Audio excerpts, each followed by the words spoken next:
kurudia mizigo. Ndio maana tumetatizika, tumejipata kwa mashida haishi. Bwana apewe sifa. Praise the Lord. Tunaamini Mungu ya kwamba atakupa boma. Sababu sisi wote ni wa Mungu. The trials we are ni wa Mungu na atakupa. Bwana apewe sifa. Wengine wagani tunataka? Aki watu ni wale. Hamutaki? Yeah? Wacha niwaambie. In fact ni vizuri kuongea. Si ndio? Na hivyo tu umeongea. Mungu amesikia. Ilikuwa ushuhuda tumesikia. Lakini Mungu amesikia. Atatimiza haja za moyo wako. Unajua si vizuri kukaa ukijifinyiria. Ati kuiganirithia muturire-ine na unajua bado. In fact unaweza ishi kwa Mungu na kitu kama hiyo ukose ufalme wa mbinguni. Bwana apewe sifa. Kwa hivyo Mungu na atimize haja za moyo wako. Mingine ili tuingie kwa sifa. Ukijua si kwa nguvu zako uliingia Januari, umemaliza 2022, mwaka wa uchaguzi, mwaka wa uga shilingi 200. Mafuta ya kupika hakuna. Na umekula. Imagine ulikuwa unakula. Sio kwa vile ulikuwa na pesa. Kuna watu wengi tagia COVID hawajai rudi kazi. Na imagine Mungu amekuwa mwema kwao.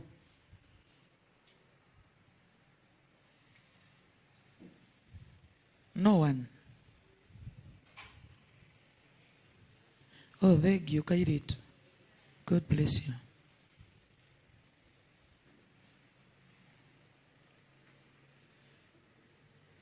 Kuja hapa tu.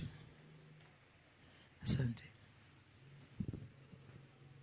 Bwana asifiwe. Bwana asifiwe tena.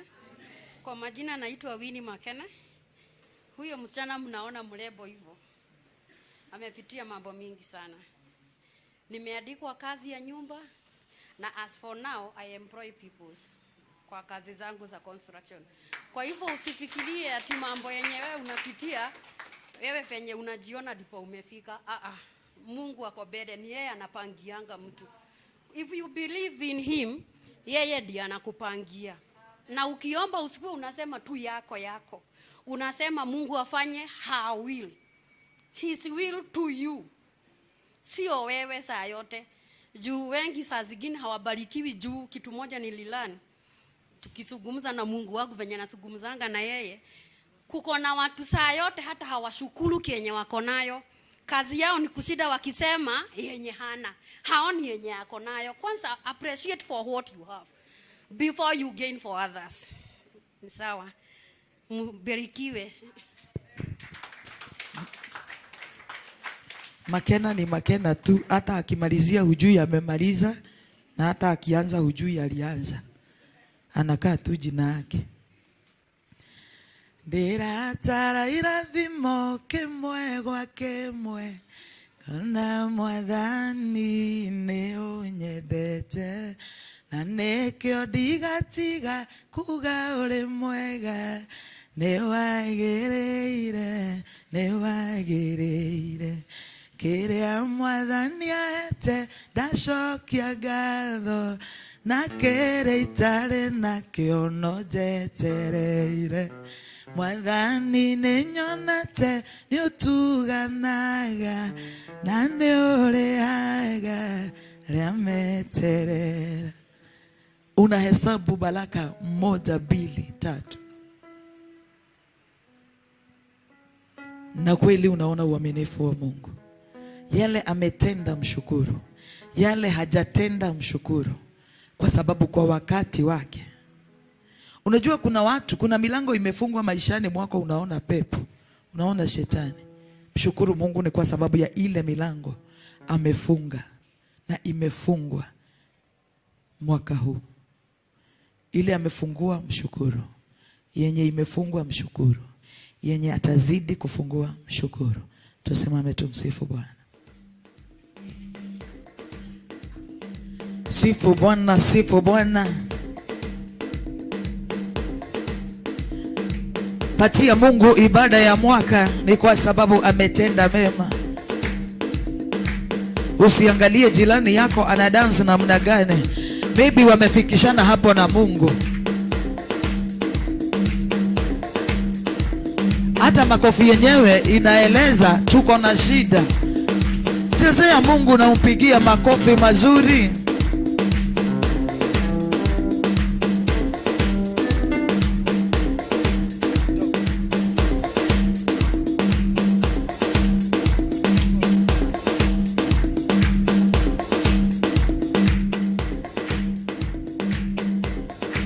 Na usiniulize kama nishawahi enda. Sam kidogo. Usiniulize kama nishawahi enda. Nizimie kidogo tafadhali.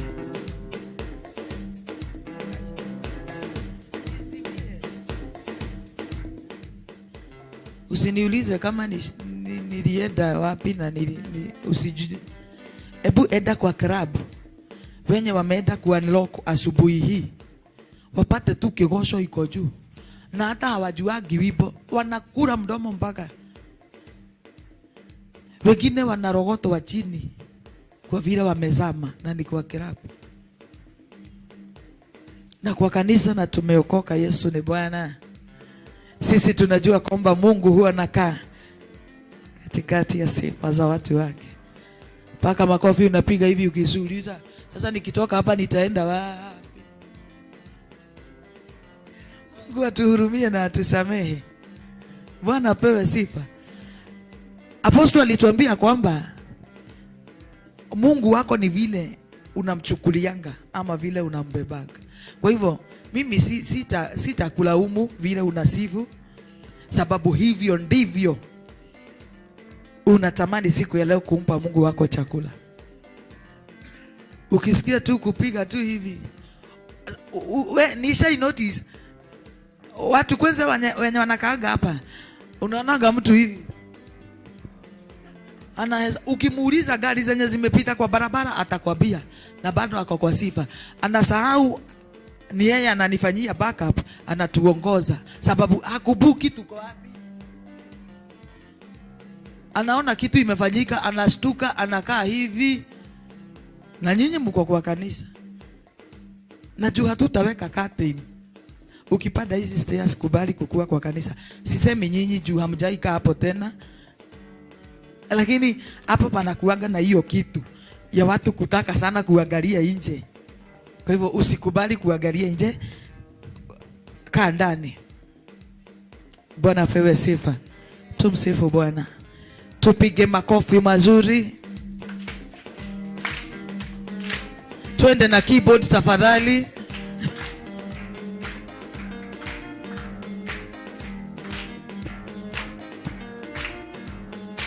Unaona venye watu wanadhogodhania? Twende, twende, twende, twende.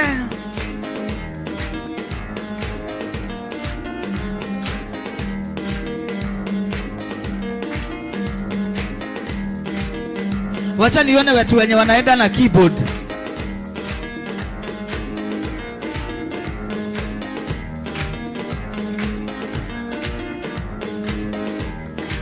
Paka twende tukue kitu kimoja.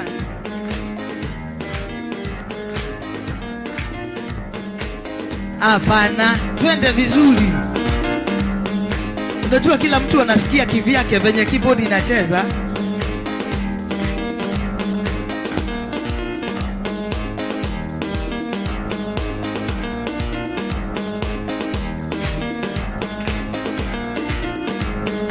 Kidogo. Awacha kupiga makofi. Twende sasa.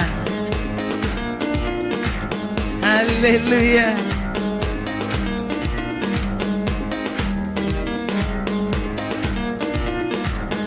Ona iwe shangwe, na iwe shangwe.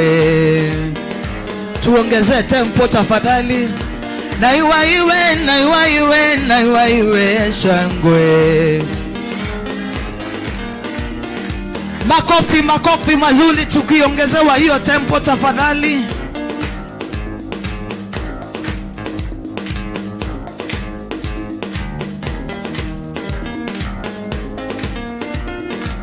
Oh, inua mikono usemeni Bwana. Mikono usemeni. Oh, inua mikono usemeni Bwana. Mikono usemeni. Oh, inua mikono usemeni Bwana. Oh, inua mikono usemeni Bwana. Oh, inua mikono yako usemeni Bwana. Oh, inua mikono usemeni Bwana. 1, 2, 3, 4 Jesus. Ni vizuri tumefanya warm up, nimeona tutaiba. Sasa tuko sawa. Sasa tuko sawa. Sasa Samu unataka niibe na bass. Niibe na bass. Sasa tuko sawa. Makofi iko sababa. Sauti zenu ziko sawa. Ya good.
Bwana apewe sifa.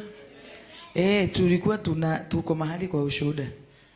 Tunaomba ushuhuda tafadhali. Na si ni wewe Mungu ametendea kusema ukweli. Na sitaki kutumia jina baya niseme tunabebeleza. Sababu ni kitu kama hiyo. Iko karibu na hiyo.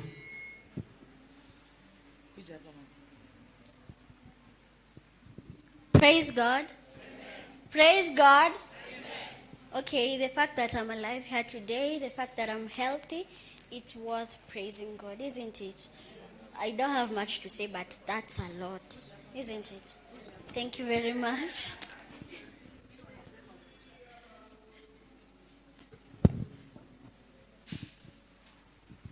Praise God. Praise God. Praise God. As I said, the fact that I'm alive, the fact that I'm healthy, the fact that I don't have any problem and I've woken up from Monday to Monday, that's a lot to praise God, isn't it? Tushukuru Mungu because kuna wenye walikuwa wanataka kuamka but they didn't wake up. There are those who wanted to talk but they can't talk. So for me, the fact that I'm healthy, that is okay. Amaje. Thank you. Sasa simama. Simama sasa kama umetulia utuambie jina lako. Kwa majina naitwa Linet Wanjiru. Linet Wanjiru. And that's my mom over there. Linet Wanjiru. Tumpigie makofi. God bless you so much. Na kutende mema. Praise the Lord. Bwana apewe sifa.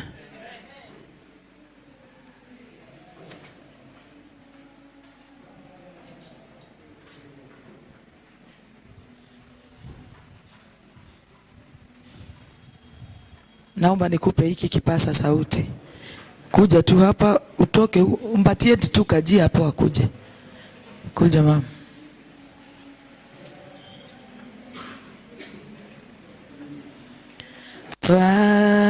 Kuinulia macho yetu kuinulia juu kuinulia. God is good all the time. Namshukuru Bwana siku ya leo, nimefurahia kuwa hapa. Hii ni mara yangu ya 3 na tulikuja hapa kama tumekosa imani kabisa na mzee wangu. Alikuwa amekosa kazi for about 7 months. Namshukuru Mungu tulipokuja hapa mara ya pili, siku ya 3 akaitiwa kazi na leo ako kazi kuanzia hiyo siku. So sijui kwa nini nisimshukuru Mungu. Na ninasema Mungu ni wa maajabu. Asanteni. Tupige makofi mazuri.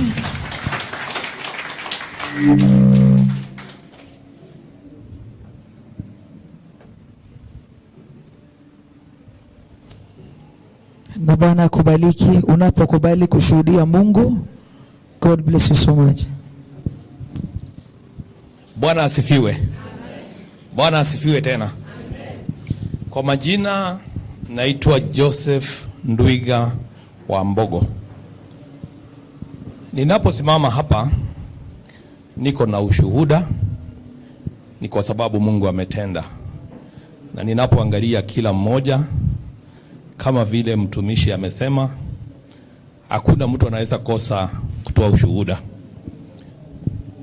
Kwanza nashukuru Mungu ni kwa sababu ya kunipea safari njema.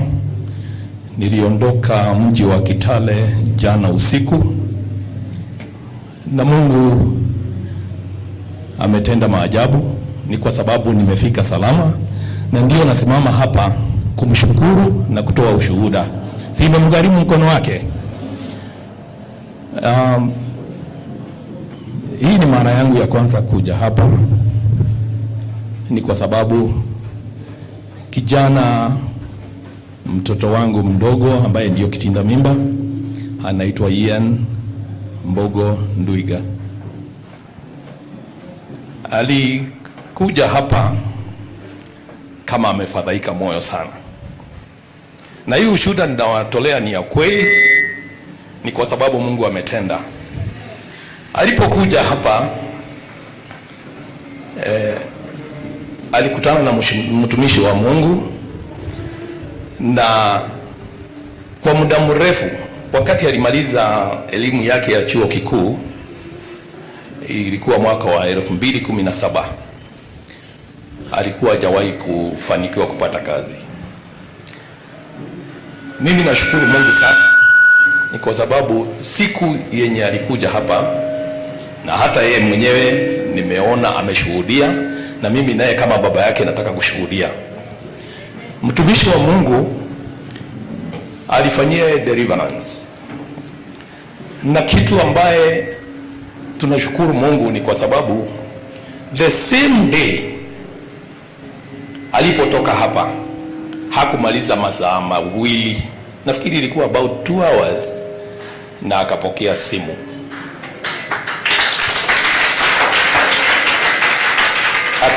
Akaambiwa abebe certificate zake zote, aende achukue barua, lakini lazima wafanye verification ya hizo documents zake ili sionekane ya kwamba certificate zake ni genuine.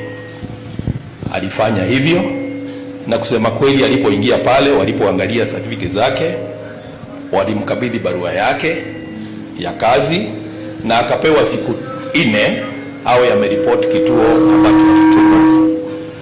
Nashukuru Mungu ni kwa sababu tunapoongea na nyinyi saa hii yako kazi, anafanya kazi na ako na furaha tele.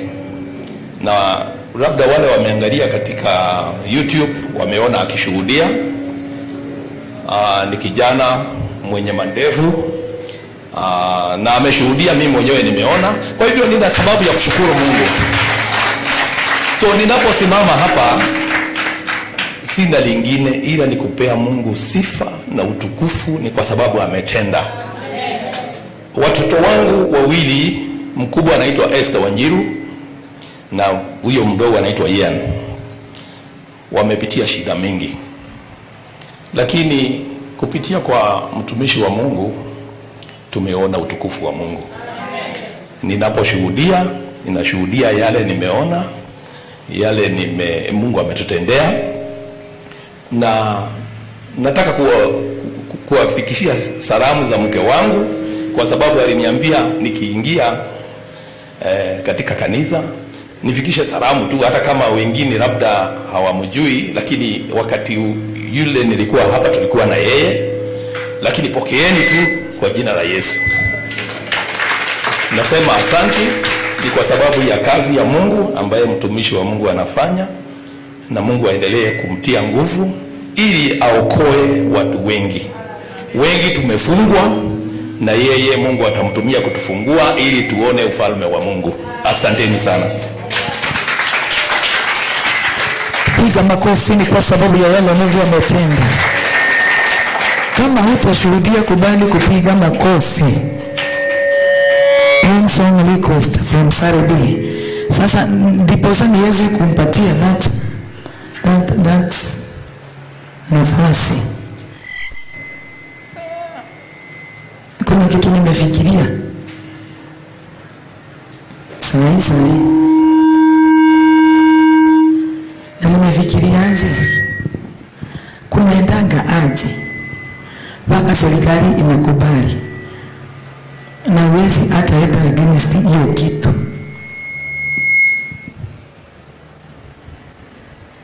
Karo, ukuwe na katoto kasichana kaitwa Beatrice Wabwe na elimu, alafu ifike wakati mmekalea kaseme, na si kwa ubaya, kaseme kanataka kuitwa Beatrice Wabwe wa Mwagagi, na hiyo ikuwe hivyo, na imagine kukuwe hivyo, na hakuna mtu mwenye ashawaipiga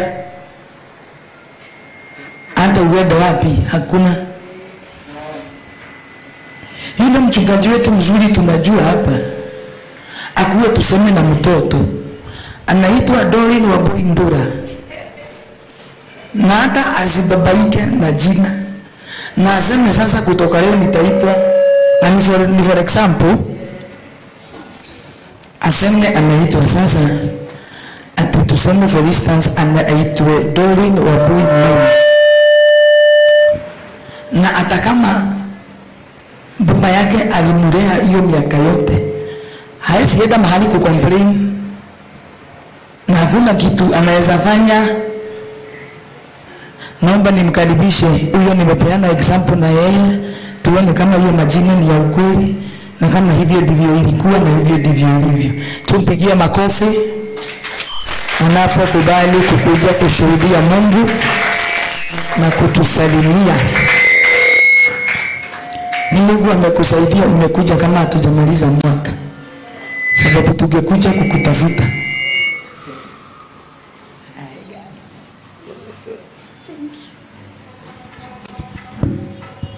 Bwana Yesu asifiwe. Asifiwe tena. Nimeokoka, nampenda Yesu. Amekuwa mwema kwangu. Bwana Yesu asifiwe.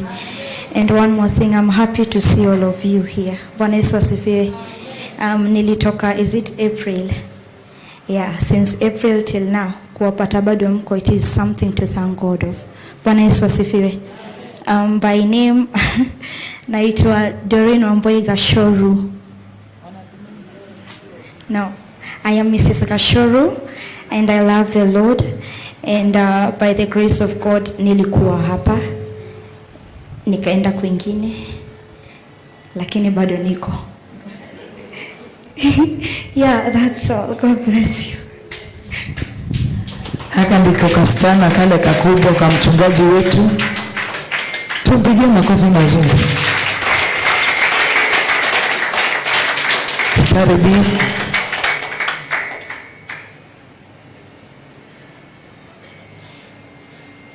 Tupigie makofi anapokuja.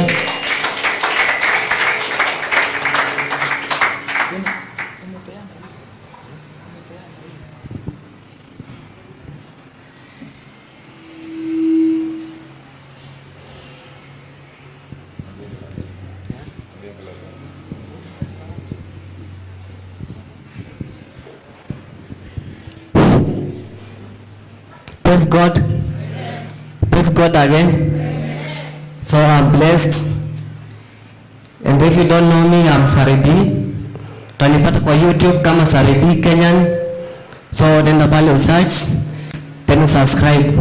Support kazi ya Mungu. Sawa?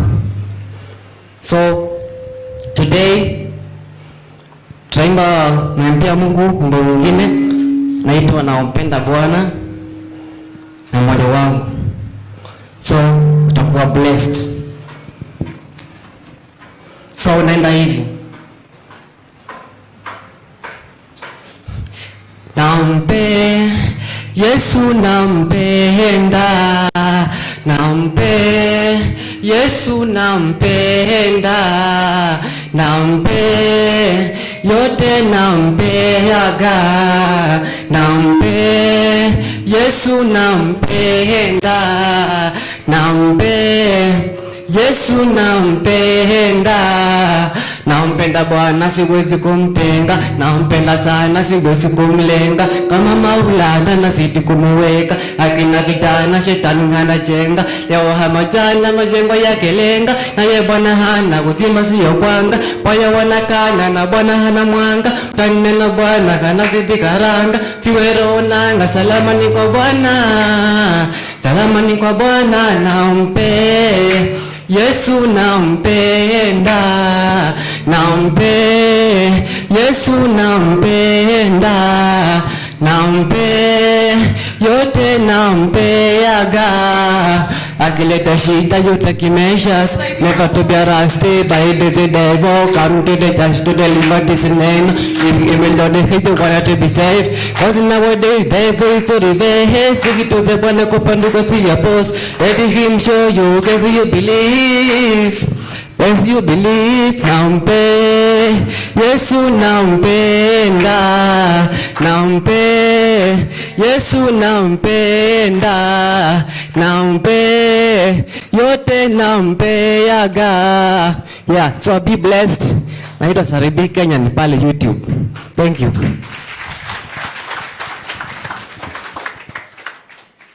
Praise the Lord. Bwana asifiwe. Bwana apewe sifa. Tunajua kwamba Sunday ni 25th. Si ni siku ya Krismasi? Tutakuja kwa nyumba ya Bwana ama ni siku ya kukula safasi na nyama? Ni wangapi ambao wamebarikiwa na mchungaji all the way from January, wenye tumekuwa Januari? Na hata kama umekuja leo, si umekuja sababu ulishaimuona na ndio maana ukawasikia ukasema wacha nikuje? Naomba tufanye kitu moja yenye haikuwa kwa program na itachukua dakika 5. Naomba dakika 5 tusimame kwa miguu yetu.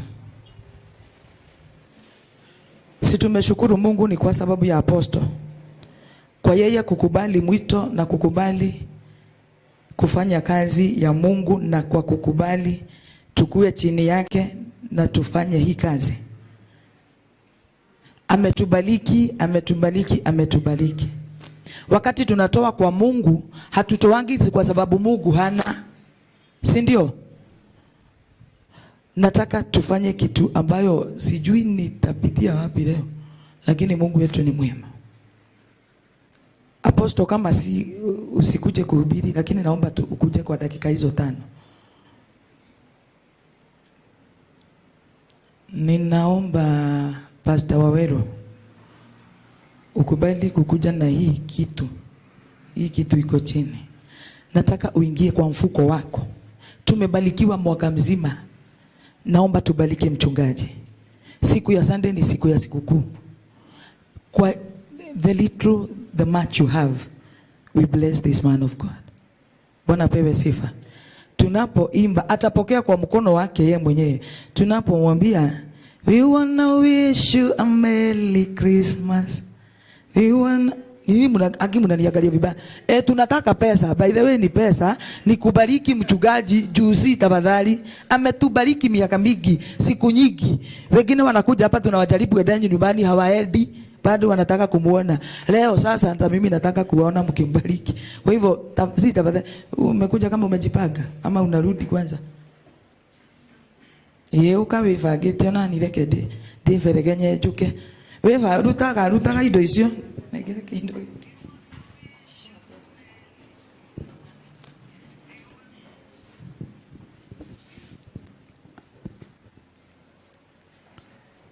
Tukitanguliwa na wachungaji, kama wewe ni mchungaji wa kuitwa si wa kujiita, tafadhali tukuje tubariki mtumishi wa Mungu.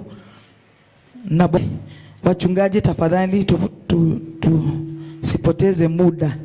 Tafadhali wachungaji wanapokuja wafuatwe na leaders wa kanisa. Wakifuatwa na leaders wa kanisa, alafu tutaanza na hii upade. Kuja tap that baraka tu. Na tukiiba huu ibo, tafadhali hata kama utaomba jirani, mwambie nitakurudishia before mwaka uishe. We wanna wish you a Merry Christmas. We wanna wish you a Merry Christmas. We wanna wish you a Merry Christmas.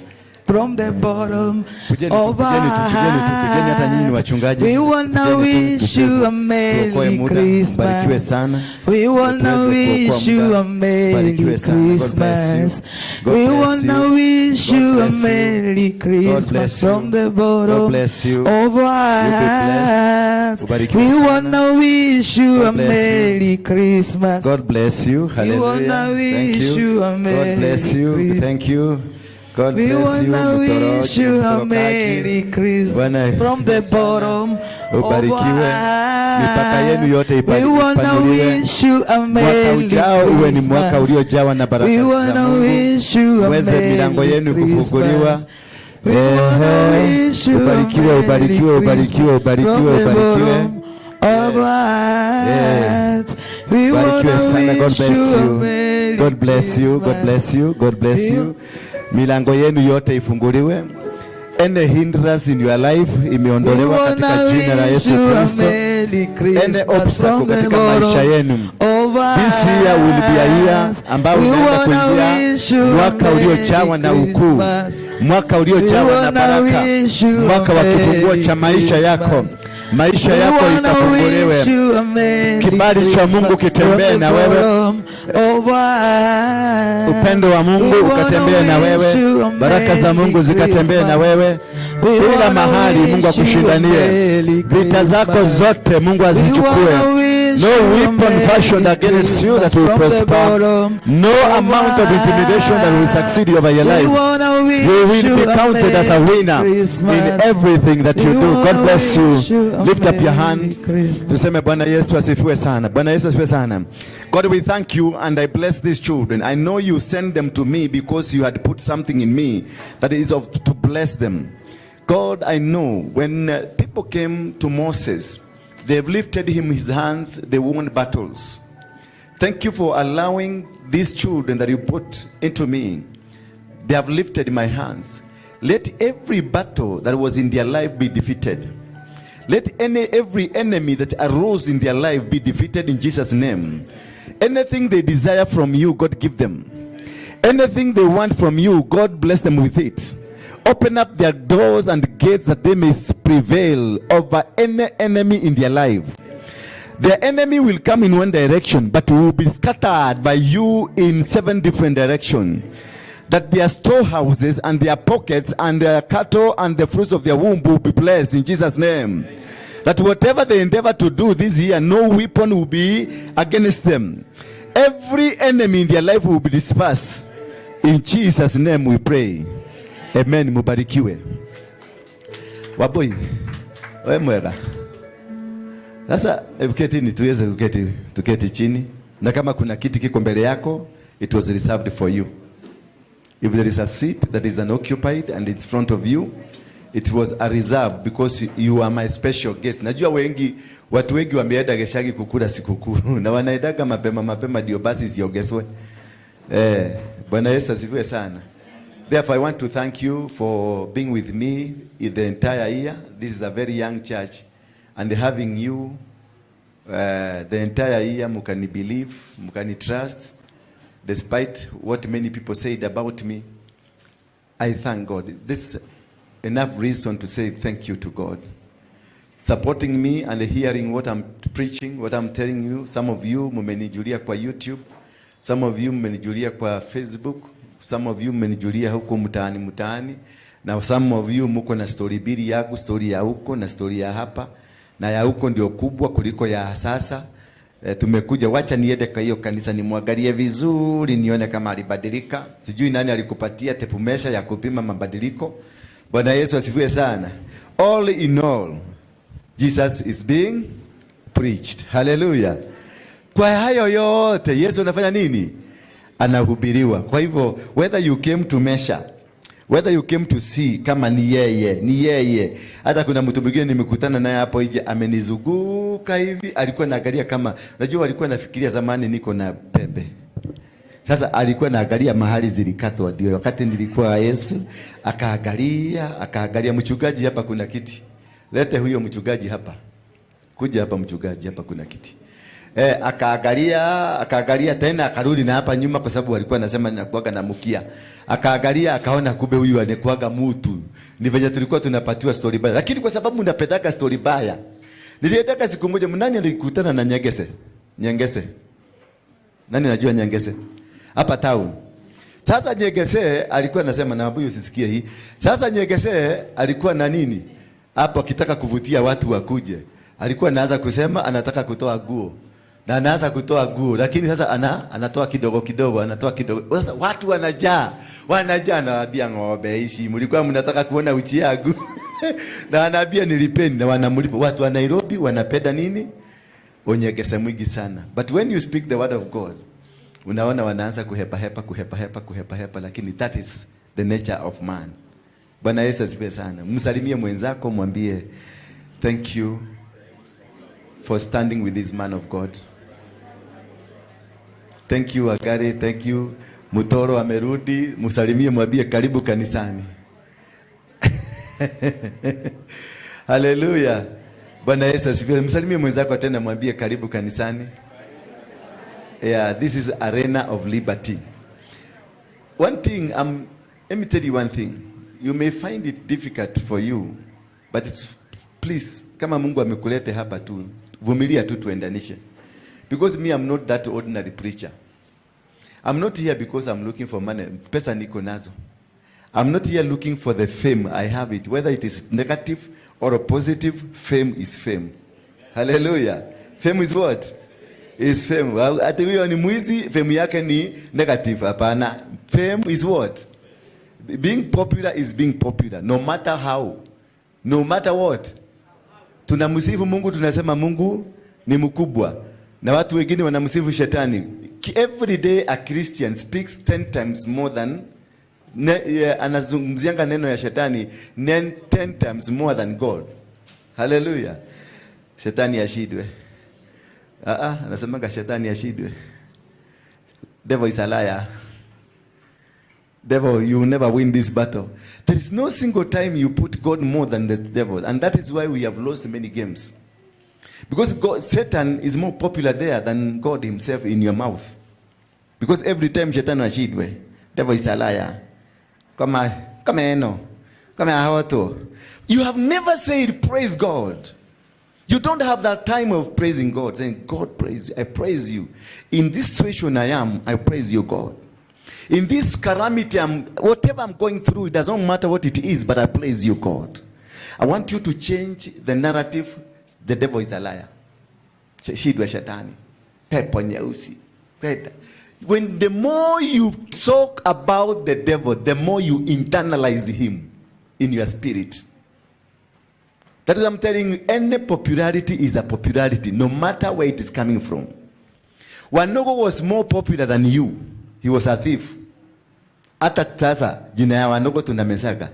Hata sasa jina ya Wanogo tunasemaka, na Rasta na Wanogo na Madhari tunawasemaka, si ndio?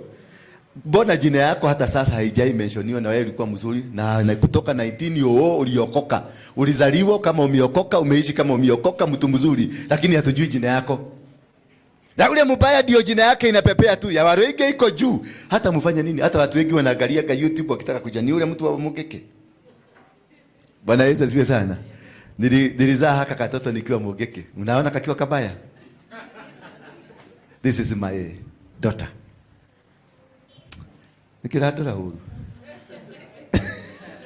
Lakini mwanaume mkine, nyinyi wanaume watu wabaya. Akakuja, akanichukulia mtoto akaenda. Sasa ni kutoka kwa lile.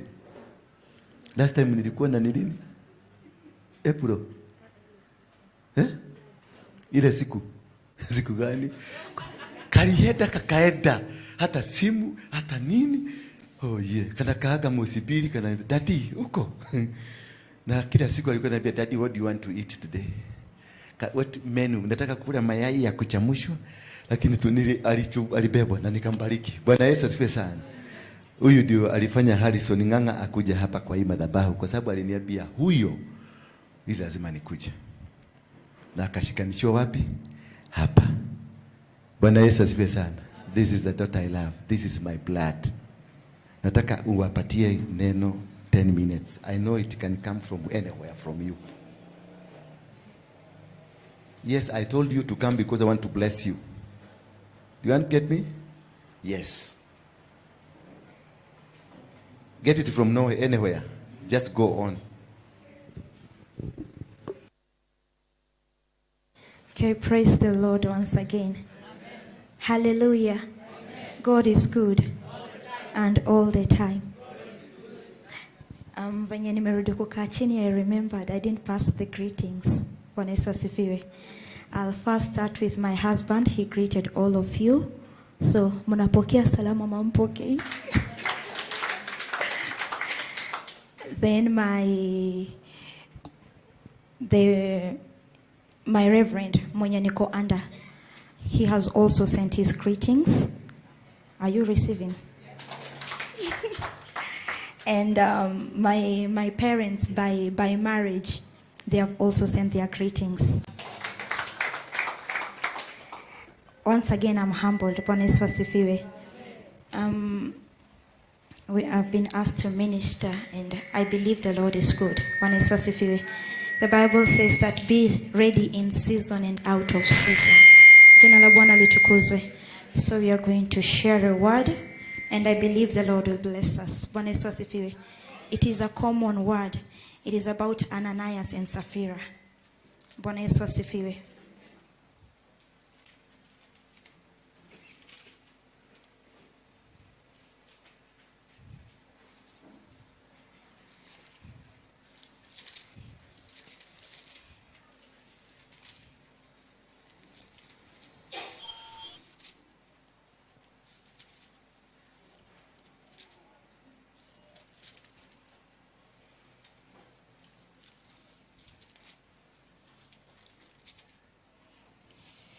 Are we there? Sorry, sikuambia ni wapi. Acts chapter 5. Acts chapter 5, it talks about Ananias and Sapphira. And this is a couple wenye wali decide kuuza shamba yao walete pesa kwa nyumba ya Bwana. Bwana Yesu asifiwe. Maandiko inasema baada ya kuuza, they thought to themselves, let us hide a part and go give another part. Bwana Yesu asifiwe.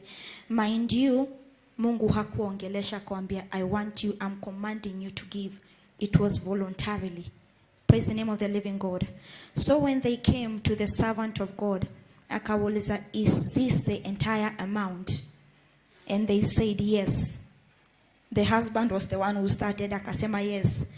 And the Bible says immediately he fell down and died. And after a while the wife came. Akaulizwa, is this the exact amount? And the wife said yes. Akaambua, hizi footsteps ni za wenye wametoka kupeleka mume wako. Bwana Yesu asifiwe. And she also fell and died. Bwana Yesu asifiwe. So the revelation about that I got is that we speak about maybe in a family.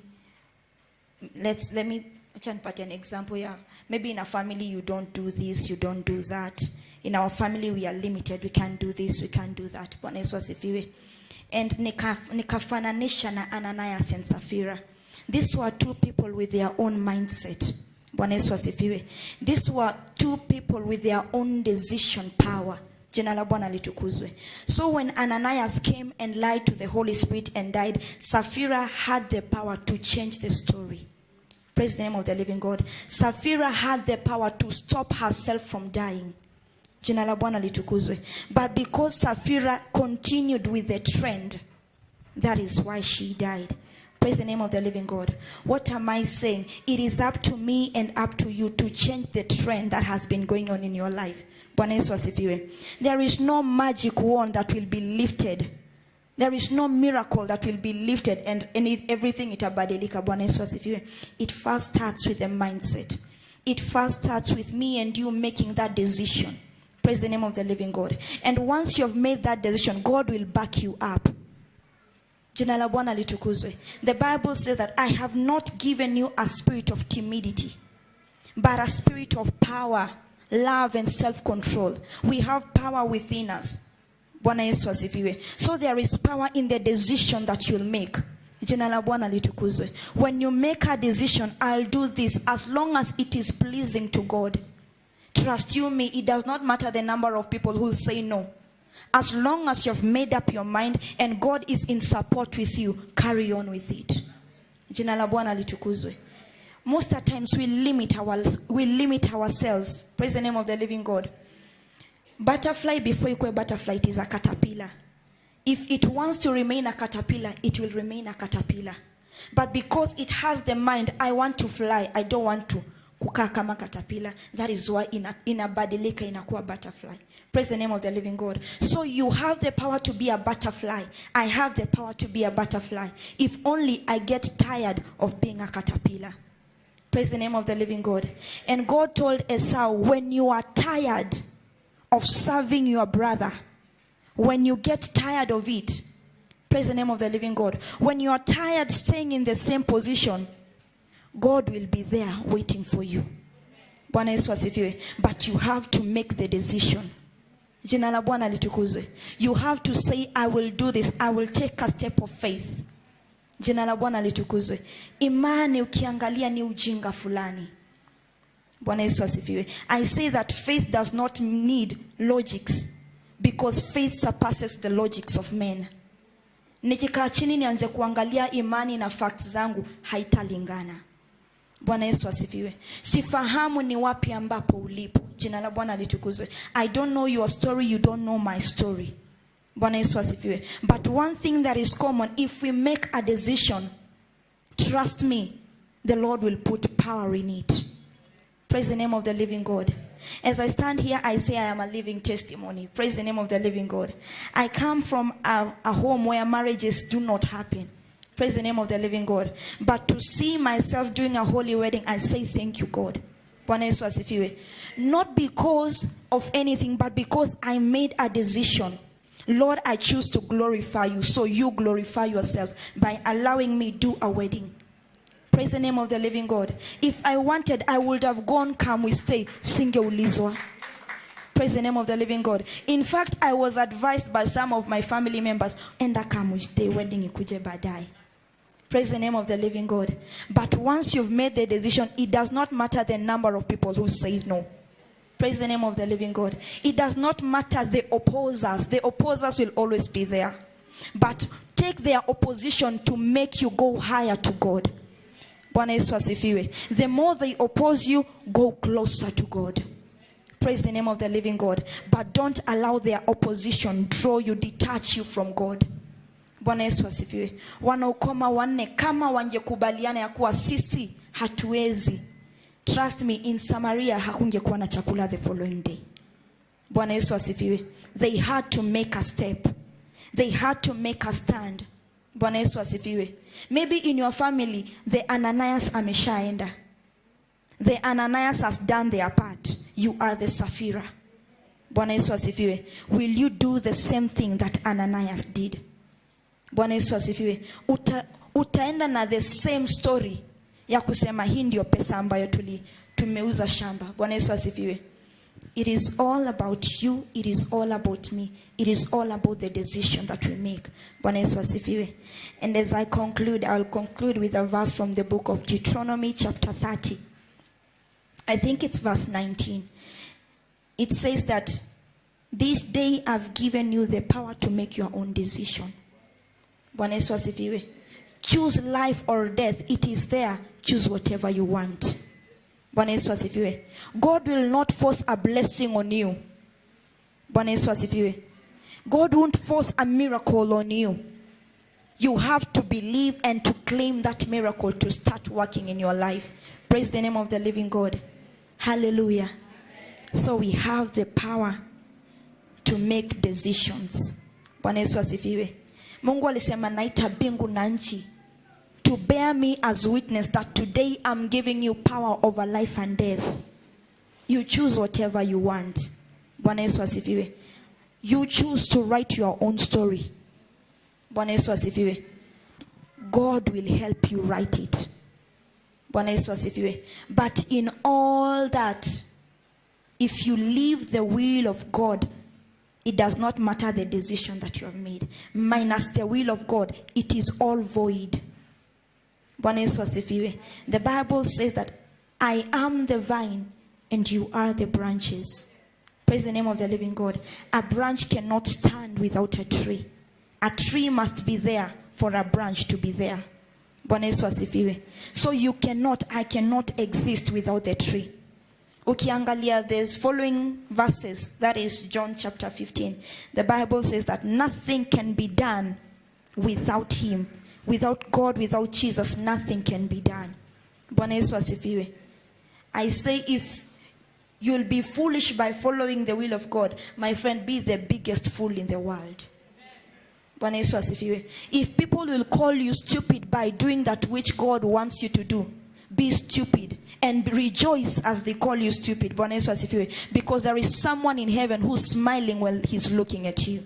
Bwana Yesu asifiwe.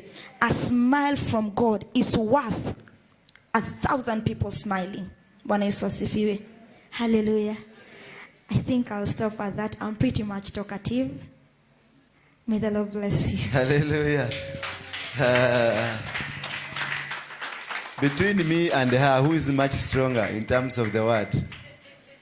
Wale wananijua. Between me and her, who is more stronger? She is much stronger. This is my teacher. Huyu ndio mwalimu wangu. This is the one who stopped me from drinking. I used to hold parties in my house where we'll have a fleet of 100 cars in my compound. And we will slaughter 20, 30 goats. And we will drink ourselves silly until morning, about 200 people. As she was in her bedroom, she would go and pray. And she revealed a secret. Hukujua ni siri ulikuwa natoboa. Kumbe wewe ndio ulituvujia ile kitu yetu. Ile ya wazee tulikuwa tunakuja kukunywa. Mimi sikujua huyu ndiye alivuja. She went into the bedroom and said, tell God, God, this must stop in this house. And it stopped.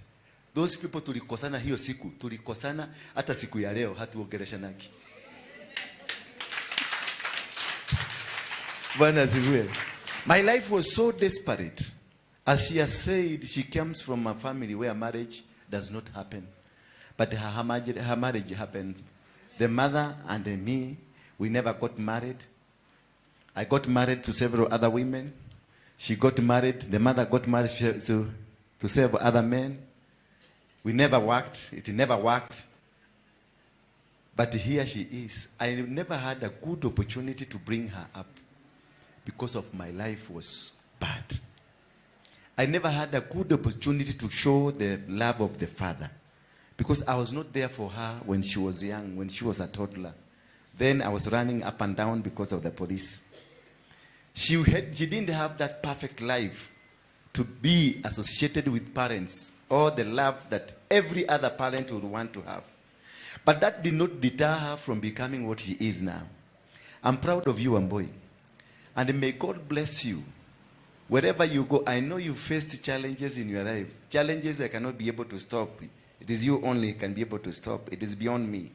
And most of these challenges is because of me and it's because you have a mother. But because you have a God in heaven, a God who will prosper you, I'm telling you that the whole world will accept you. The whole world will become a blessing to you. The whole world will take care of you. The whole world will pay for your bills. The entire world will reward you for the pains that you went through. The world will reward you through the hand of God. And nobody, no weapon fashioned against you that will stop you. You will excel. Wherever we go, you'll be invited in Kenya, in America, in all over the world. Not to do business, but to do the business of heaven. Just to preach the word of God. Sustain the fire. Bring up the fire. It is good that you found a father who is saved. Because when you discovered your father, your father was saved. But before I had discovered your father was a crook. But this crook, God turned him to become a source of hope to many. I know you are going to be a source of hope to many generations. I know the sky, the world will lift you up. Favor after favor. And God will pay you abundantly. May the will of God be experienced, be witnessed in you. May the word of God always dwell in you. May no weapon come against you. May no power of the demon come against you. May no forces of darkness come against you. They challenged you even at the wedding day, but God prevailed upon you. The same way, you will face challenges, but God will prevail. God will win every single battle in your life. May God prosper, protect, and guide you. In Jesus' name. Amen.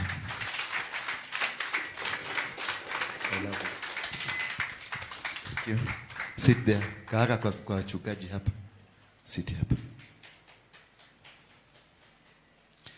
That is my first me. Hallelujah. My first what? My first me. The carrier of the mantle. Hallelujah. Niko na mchungaji mwingine hapa kutoka Loitoktok. You come kuja tusalimie watu wa Mungu.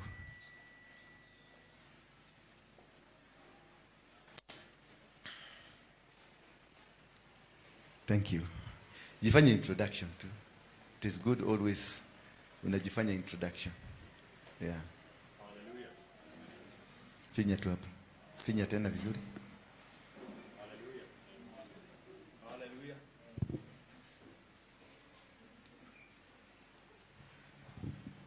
Hallelujah. Praise the name of Jesus.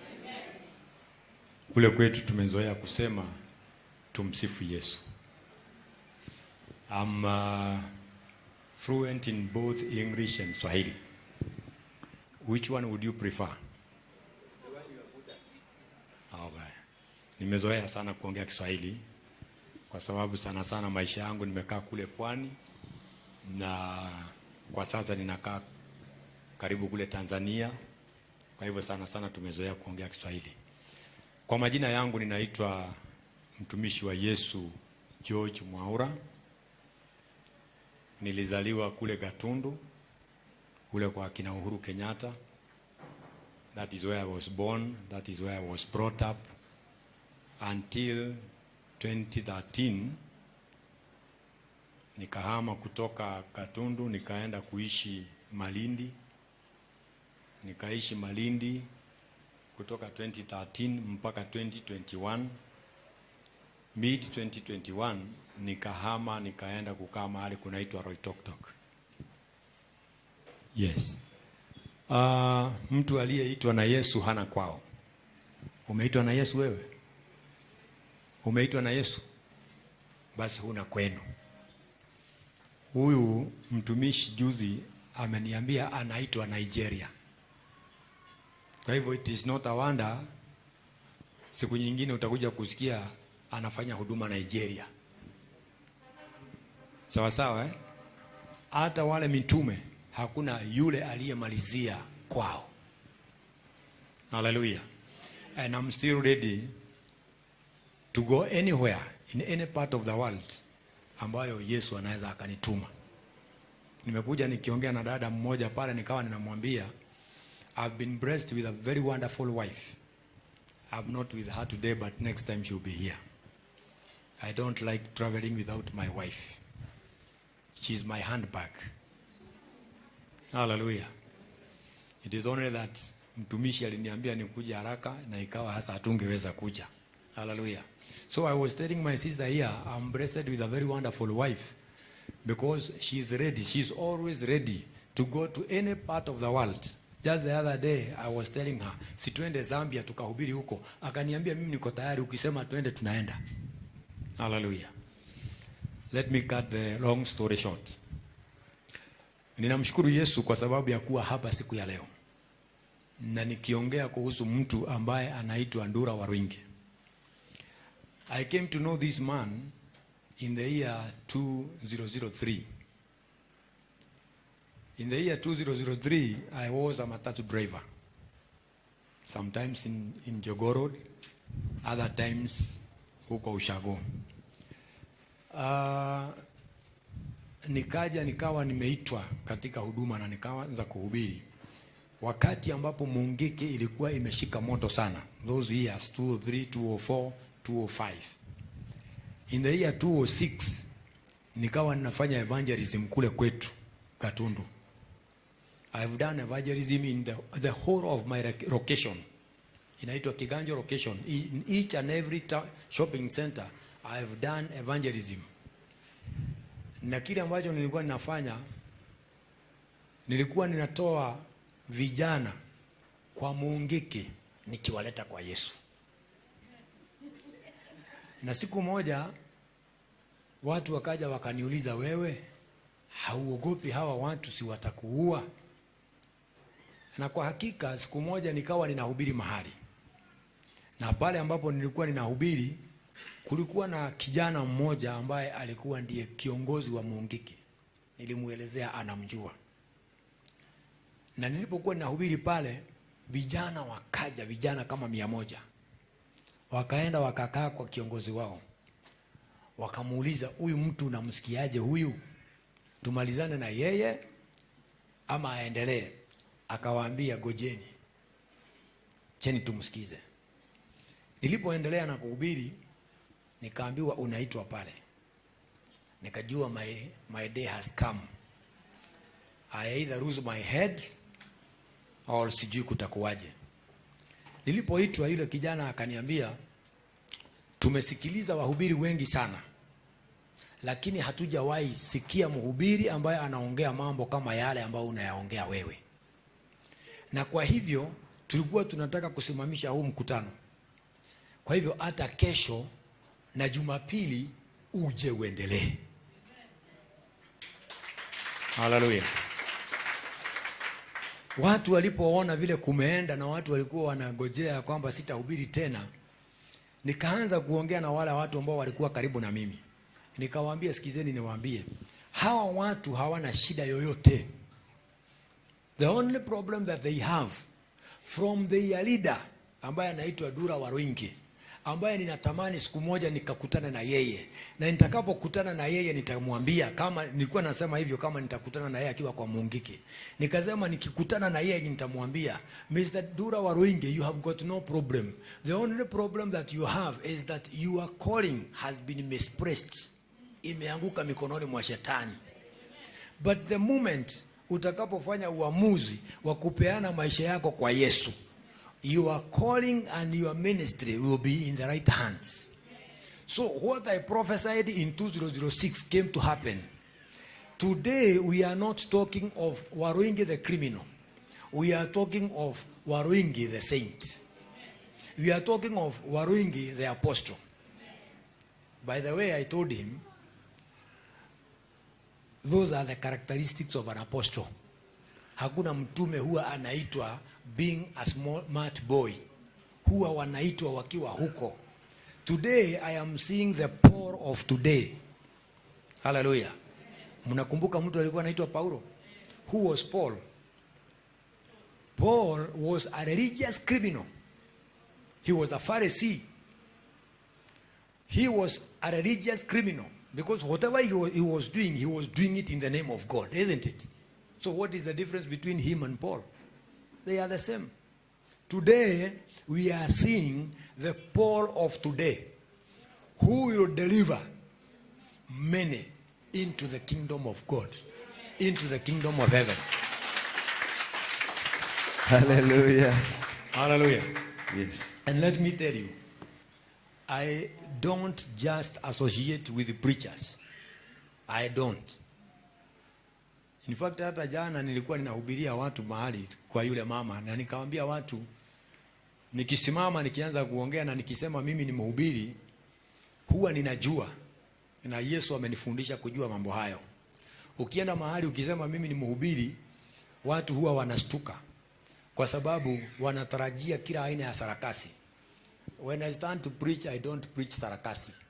I'm a preacher of faith. Hallelujah. Na huyu dada amesema kitu kizuri sana, ya kwamba imani ni wewe ufanye maamuzi, and it doesn't matter ni nani ambaye ananena nyuma yako, lakini kwa sababu mfanya maamuzi ya kumfuata Yesu, ni usonge mbele. Ni usonge mbele. Acheni niwaambie wapendwa, huyu ndugu mnayemuona hapa ataenda mbali. Ataenda mbali. This is just a humble beginning. Just be encouraged. You will go far. And one day, one time, hautakuwa hata unapatikana Kenya hii. Wacha Nairobi hii, Kenya hii. Kwa sababu sasa uko Nigeria, uko South Africa, uko Europe, uko America, you are all over. Hiyo ndio kazi ya mtu anaitwa mtume. Hallelujah.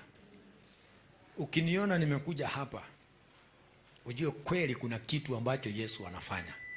By the way, I've come with some friends here. Nimekuja na washirika. By the way, I've been a pastor hapa to Jogoo Road. We had a very huge congregation. Kujeni. Hebu simameni wapendwa. Simameni tu hivyo. Yes. Wapigieni wapendwa hawa makofi. Ni wapendwa ambao tumekuwa tukishiriki na wao hapa wakati nilipokuwa huku Nairobi, lakini mambo ya corona ilipoanza nikarudi Malindi, na nikiwa Malindi ndio Yesu akaninenea akaniambia, ondoka ukaishi na jamii ya Wamasai. Hallelujah. But now because of him, I'm coming back to Nairobi. Hallelujah. Na tutahubiri injili. Na ninakwambia na ninawaahidi ya kwamba injili itawaka Kenya hii mpaka kitapasuka, itawaka moto. Kwa sababu the energies that we used to spend miaka hiyo tukifanya mambo ya ovyo, mambo ambayo hayana maana, saa hii tunaenda kutumia hiyo nguvu tukifanya za maana, tukiwaleta watu kwa Yesu. Hallelujah. Sitaki kuongea mambo mengi, or maybe I can just share one word on top of what our sister has said. I just want to talk about faith, because I have said that I'm a preacher of faith. And let me ask you, you are all believers, eh? What is faith? Nimepewa muda mfupi, hebu tufanye mambo ya haraka haraka. Mtu mmoja niambie, je, imani ni nini? Na wewe usiongee tu, sababu wewe nimesikia ndio uko kwenye line. Imani ni nini? Inua mkono tu useme. What is faith? Yes, my dear sister. Yes. Believing in what God has said. We are all the children or the offspring of Abraham. Sindio? Sisi wote ni wana wa Ibrahim. Sisi wale ambao tumeamini, tukiwa na msingi wa imani yetu Yesu. Ukisoma maandiko katika kitabu cha Warumi, Romans chapter 4, kianzia pale kuanzia mstari wa 16, inaongea juu ya mtu anaitwa Abraham. Na kile ambacho kilichomfanya Abraham aitwe mtakatifu ni kwa sababu aliamini kile alichokisikia, ama lile neno alilosikia kutoka kwa nani? So faith ni kushikilia na kuamini kile ambacho umesikia kutoka kwa nani? Andiko linasema in verse 20, Abraham was totally persuaded in his heart that God was able to do what he had promised in his word. So let me give you a better definition of the word faith. According to Romans chapter 4 verse 20. Faith, I think you need to write this because it is very important for you. Faith is being totally persuaded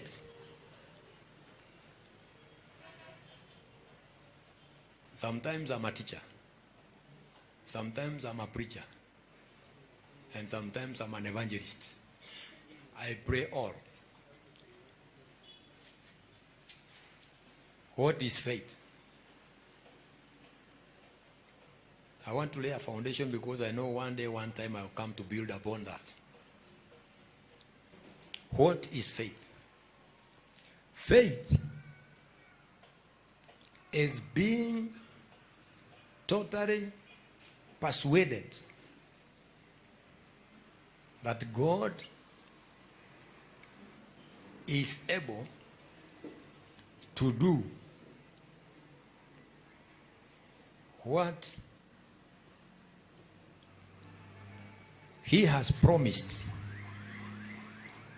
in his word. Umeandika eh? Umemaliza vizuri? Faith is being totally persuaded that God is able to do what he has promised in his word. Let me ask you, do you have got any word in you? Do you have got any promise that you are holding onto? Uko na ahadi yoyote? Uko na neno lolote ambalo umelishikilia?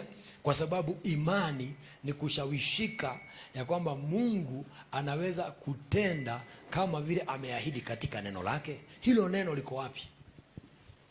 Ni wakati utakapolitoa hilo neno kutoka kwa makaratasi, uliweke katika roho yako. Hallelujah. This is where we get the promises. but we get them from the book to the spirit.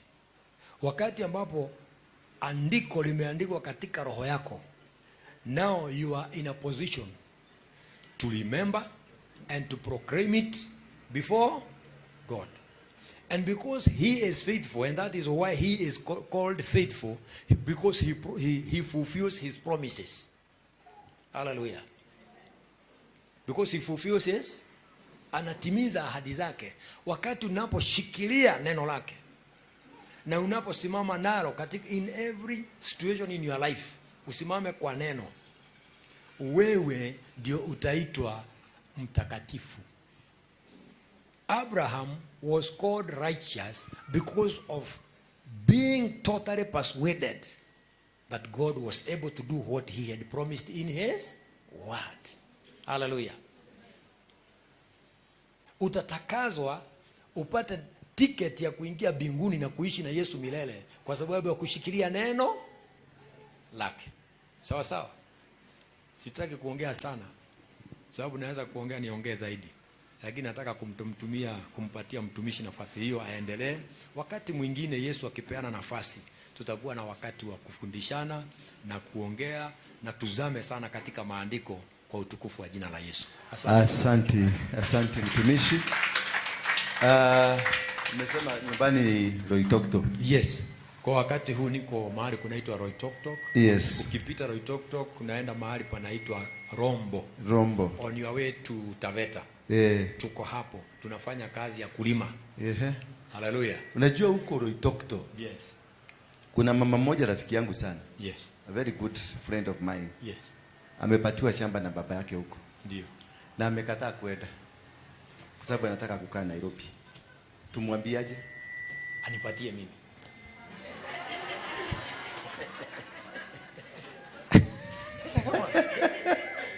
Kwani kama ingekuwa ni wewe na amepewa amekataa, wewe ungesemaje? Amekataa. Na mimi ninajua dhamana. Ameambiwa mpaka na baba yake enda uangalia, at least hata uone. Anasema huko ni Geshagi, huko ni town. Sikiza nikwambie, huko ni town.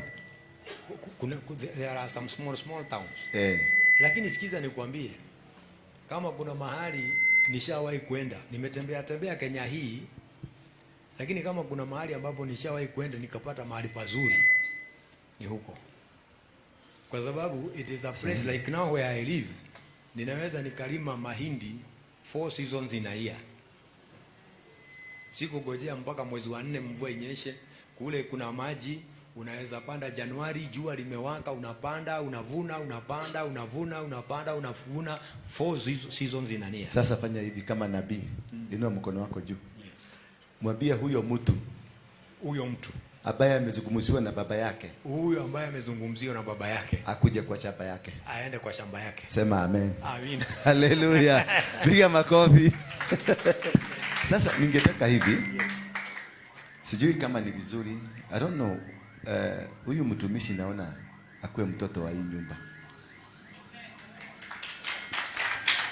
Sababu unasikia alianza kunivuruga nikiwa Mungiki.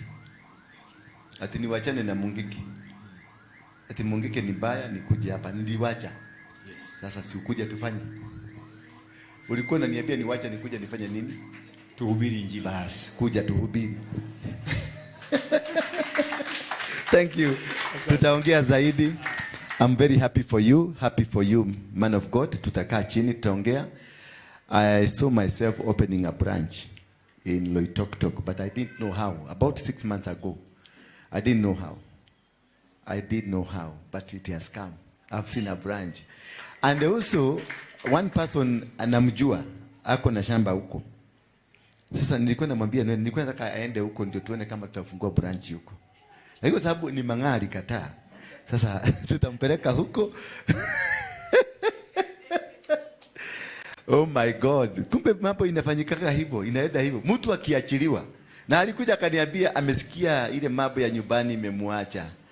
Hallelujah. Kumbe barabara kameanza kujitengeneza. Bwana Yesu asifiwe sana. Salimia mwenzako, mwambie umesalimiwa na mchungaji. Ifanye ikuwe nusu. Baba, ikuwe nusu. The focus is not right. Msalimie tena, mwambie karibu sana, mwambie salimia mtu mwingine. Ukisalimia huyo, salimia huyo mwingine, na unamwongelesha kwa lugha yako, unamwambia karibu kwa nyumba ya Bwana, muongelesha na lugha yako. Kama wewe ni Mkamba, mwambie na tayu umeteko usembete unesa. Kama wewe ni Mkikuyu wa Nyeri, unasema kule kwaito, kule kwaito, kule kwaito, kule Nyeri. Ukiwa wewe ni Mwakiabu, ni sai, ni marugire sai, ni sai ni oheire.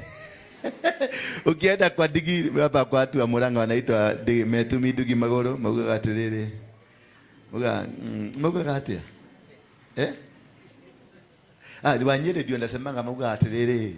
Tondu ni uga ni agusomithia ri, agigusomithia ri we asomete ri. Ni turathi kuria kwa ma Wanjiro na kwa ma Wangui. Bwana Yesu asifiwe sana. Hallelujah. I'm so happy for you. Inulia tu mkono wako useme hallelujah. Nawapenda sana. My brother, umerudi. Umekuwa sawa sasa. Acrobatics zimeisha. Huyu jamaa tulifanya deliverance hapa nikaona mpaka nikaruka kado. Hii deliverance, mambo ya deliverance inakuwa moto. Jamani nilipoanza kumguza hivi nikaona kama Rambo. Akaruka juu akaenda kama spider. Twa! This is my friend. Urudi kwa huduma, ukuje utrainiwe. You are a very good pastor. And you will go far. Thank you, Ampoi, for coming and for honoring this altar. And niliona umedress kama the altar. It looks like. Hallelujah. Bwana Yesu asifiwe sana. Me, I love my children. I love my children very much. Sana. Na si ni wengi. Boy ndio mama yao. Wakikukiwa na shida kwa nyumbani, wanataka kunistaki kwa waboi. Sijui ni serikali kiliibiwa ama kilibadilishwa. Kwa sababu wote, Wambo huko wapi? Ni John sasa. Wambo huko wapi? Niko home. Come kuna kitu. Najua sasa daddy alikuja akanikuta niko na vuta bangi huko nje. Sasa baby hataki kuniongelesha, hajaniongelesha. Please dad, siongee na daddy please. Ambai dad. You're good. I love you, my daughter. I love you. Na panua mpaka, panua mabawa. Umenielewa? Fanya mabawa hivi, utokaleke kione kigekue. Kama ningejua mimi ni Mkristo, ningekuwa Mkristo kitabu. Sasa ningekuwa kilometers and kilometers. I didn't have anybody who would help me. I didn't know how anybody who would assist me. Watu nilikutana nao ni kina Madhari, Rasta, tukaenda kuiba. Wengine nilikutana nao walinipeleka kwa waganga. Wengine tulikutana nao ni wakina Anko Mwenje na wale wengine wakaniambia tukaibe huko Australia. So the people I met in my life were wrong people. Hallelujah. But at least they were not very wrong, because nilihubiriwa tena jana na mtu mwingine akaniambia ukiona ulikuwa umenyamaza, God was preserving you for this moment. So some other things they will happen, you are preserved for a moment. Kama jana nilistuka sana. For those who attended jana huko kwa kiwanja, inua mkono wako juu, kwa sababu what you did, it was not in my plan.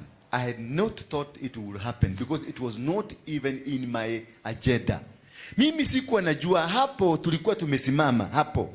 Na ndio kamutu kagu kanaitwa boy kaliolewa hapo. Hallelujah.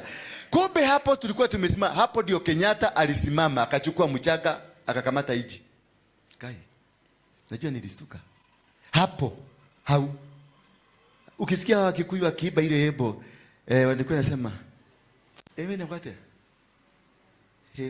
Gemi nahe karore ni shariraga taigoda. Yani makofi na gemi zilikuwa zina huko. Kenyatta akasema akachukua mchanga akasema atakayesaliti inji hii na Wakikuyu na yeye afanya nini?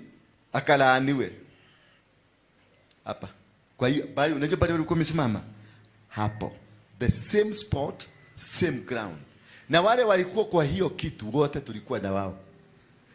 Coincidentally, hao wazee wote walikuwa wazee kama 10. Wale walikuwa hapo Kenyatta akifanya hiyo declaration, walikuwa hapo. Jana tukavuja hiyo nini?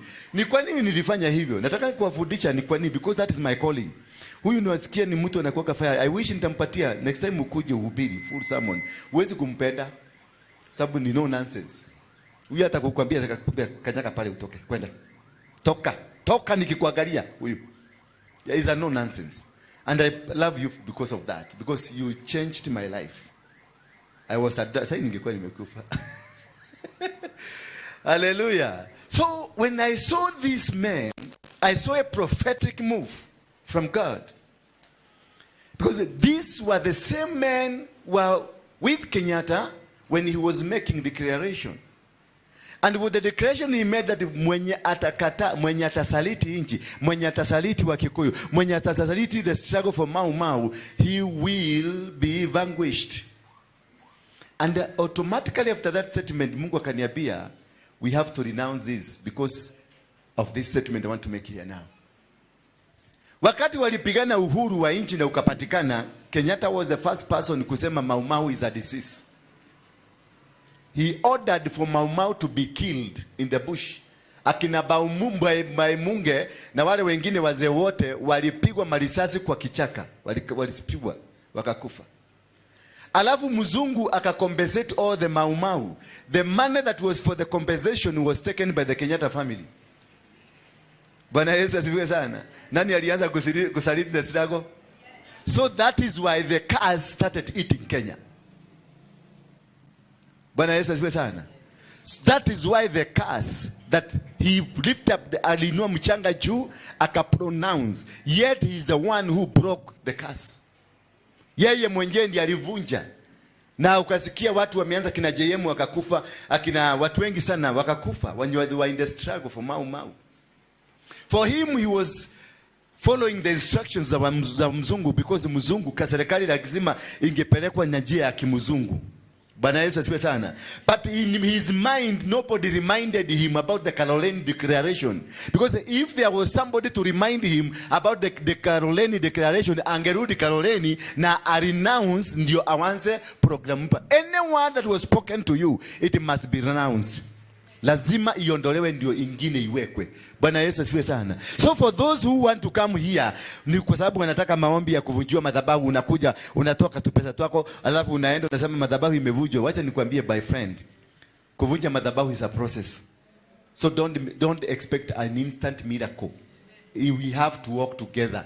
Kama sasa hiyo mimi sikuwa najua hiyo kiwanja nimepeleka mkutano hapo, hiyo kiwanja tumefanya harusi hapo ya waboi, hiyo kiwanja tukienda huko tulikuwa tumesema nyumba ni dogo tuende huko kwa sababu nilikuwa nataka kutengeneza, mlikula vizuri na tumeza mzuri na mali mzuri mkakula vizuri, si mlifurahia? That is what I wanted because it was a Christmas holiday mood.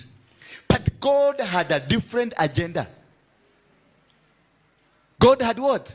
A different agenda, and that started when we are here at the pulpit on Wednesday. For those who are here, when that woman came and said all the secrets of that family and their altars where they are, and we started breaking them, and the woman stood here and said, "Nimefungua Kenya," because it is her name, the one she's named after. Ni yeye mwenye alikuwa na hiyo altar ya hiyo family, ndio sasa the source of the altar, and she's named after her, and she came and stood here kama yeye jina hiyo, na akasema nimefungua Kenya. Wakati walikuwa hapa siku hiyo Wednesday, na akasema nimefungua Kenya, na indeed Kenya imefunguka. Bwana Yesu asifiwe sana. Kama utabaki vile ulikuwa, ni kwa sababu wewe ni mchawi, kama venye Wabuyu ametuambia. Wewe mwenyewe you must change your mind, you have the right to make a decision. Bwana Yesu asifiwe sana. Kwa sababu huyu mama si walikuwa njoo ni ukora. Alafu mzee akasema hivi, akasema hakuna, na huyu akasema kuja, akasema hakuna, watu wakaenda. So you perish because of the decisions you make. So when you are walking in this about kuvunja madhabahu, it is not a one-off. It's not a one-off. It is a process that we have to go together. You may not go it together from here. I will engineer that process to go on. And ukiendelea. Madhabahu mahali popote Musa alienda, alijenga altar and raised a sacrifice. Mahali popote. Any move he made. Bwana Yesu asifiwe sana. Any move that Joshua did, wakati aliingia Jericho, wakavunja ukuta wa Jericho, alipoingia ndani ya Jericho, they raised an altar. From there, they were taken to Gibeon. After Gibeon, they destroyed the Gibeon, they raised an altar. Kutoka hapo wakaingia Bethel. Kutoka Bethel, they raised an altar. Kutoka hapo wakaenda to those all nations that were given to him by God, and they destroyed every person of God. And if you believe in God, ukianzisha anything that you start in your life, raise an altar. Whether it is marriage, raise an altar. Whether it is business, raise an altar. Whatever and wherever place you go, if you get an opportunity, you go to America, jenga madhabahu huko. Ukifika huko, raise an altar.